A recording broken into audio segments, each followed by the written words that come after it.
Shalom saudara-saudari yang dikasihi Tuhan. Damai sejahtera dari Allah Bapa, kasih dari Tuhan Yesus Kristus, serta penghiburan dari Roh Kudus menyertai kita semua. Hari ini kita akan merenungkan firman Tuhan yang diambil dari Keluaran 37 ayat 10-29 dan Keluaran 33 ayat 12-23. Kiranya Tuhan menolong kita memahami kehendak-Nya dan menghidupi firman-Nya dalam kehidupan kita sehari-hari. Mari kita memulai renungan kita dengan berdoa. Bapa di surga, kami datang ke hadirat-Mu dengan hati yang penuh syukur. Terima kasih atas kasih dan anugerah-Mu yang selalu menyertai kami. Saat ini, kami ingin membuka hati dan pikiran kami untuk mendengar firman-Mu. Roh Kudus, pimpinlah kami agar kami tidak hanya menjadi pendengar, tetapi juga pelaku firman dalam hidup kami. Dalam nama Tuhan Yesus Kristus kami berdoa. Amin.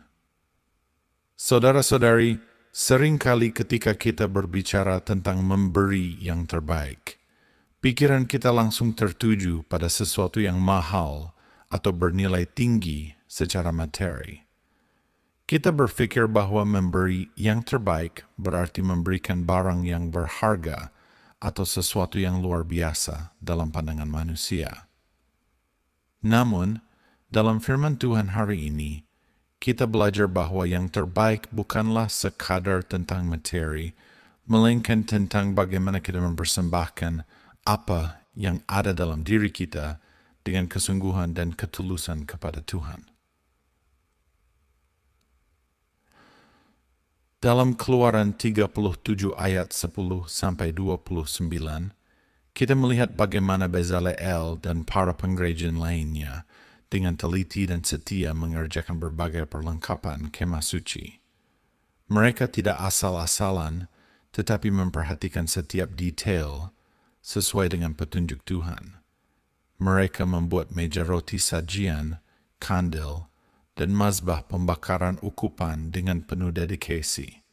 Ini menunjukkan bahwa dalam pelayanan kepada Tuhan, kita harus memberikan yang terbaik, bukan asal-asalan atau sekadar formalitas. Prinsip ini juga berlaku dalam kehidupan kita. Mungkin kita tidak memiliki keterampilan sebagai pengrajin seperti Bezaleel, tetapi setiap dari kita telah diberikan talenta dan kemampuan oleh Tuhan. Apapun yang Tuhan berikan, baik itu dalam bentuk keterampilan, waktu, tenaga, atau sumber daya lainnya, semuanya dapat kita pakai untuk memuliakan Dia. Yang Tuhan inginkan bukanlah sesuatu yang besar dalam pandangan manusia, melainkan sesuatu yang diberikan dengan hati yang tulus dan sikap yang menghormatinya.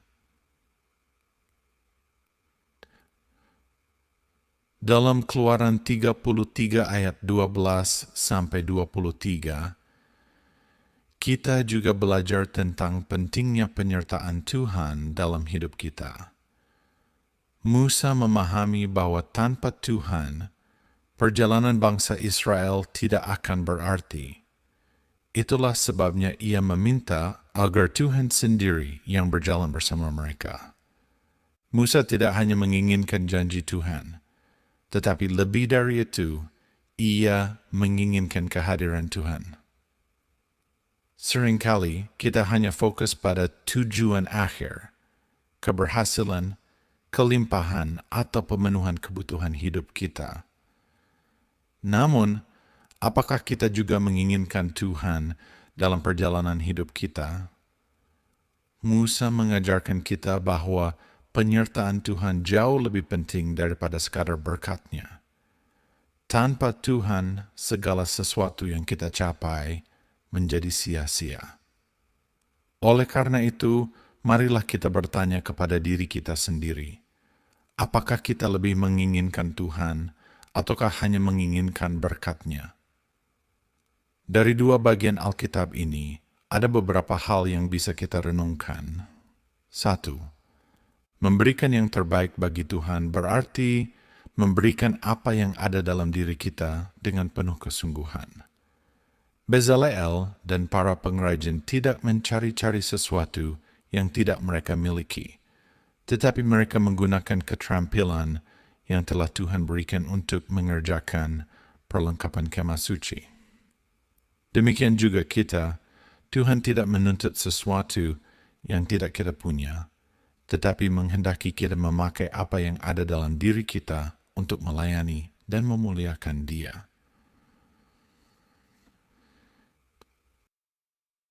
Kedua, penyertaan Tuhan lebih penting daripada segala sesuatu yang bisa kita capai.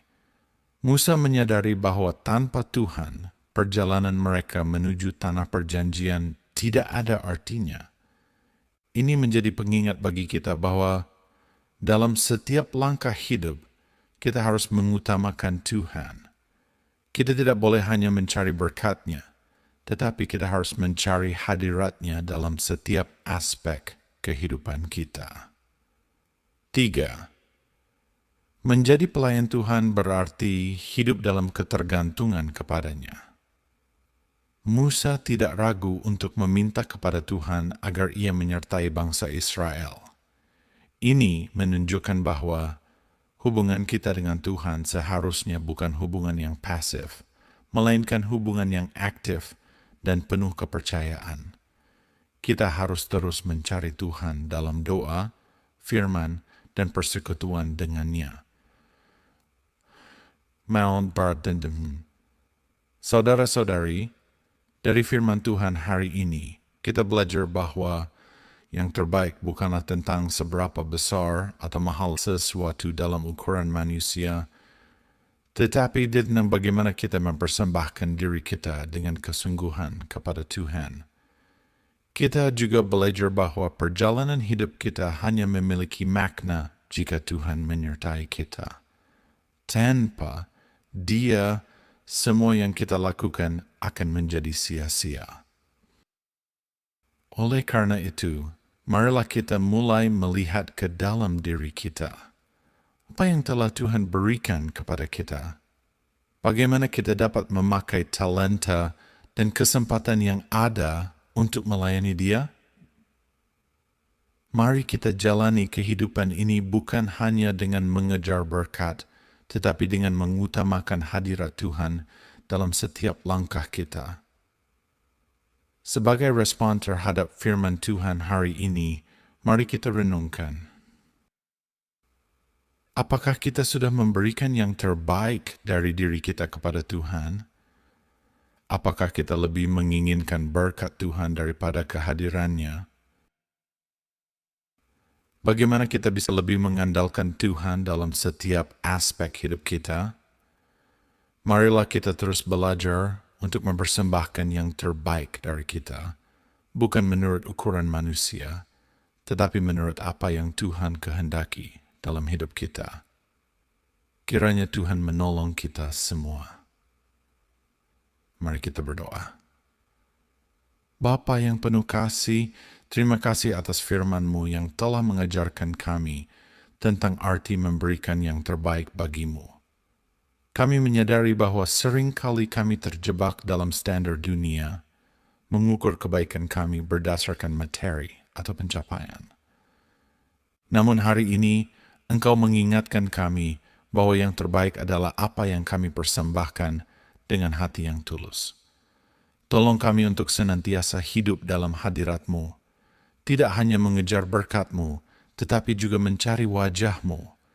Bimbing kami agar tetap setia dan mengandalkan Engkau dalam setiap langkah hidup kami. Dalam nama Tuhan Yesus, kami berdoa. Amin. Kiranya kasih karunia dari Tuhan Yesus Kristus, kasih Allah Bapa, dan persekutuan dengan Roh Kudus menyertai kita semua dari sekarang sampai selama-lamanya. Amin.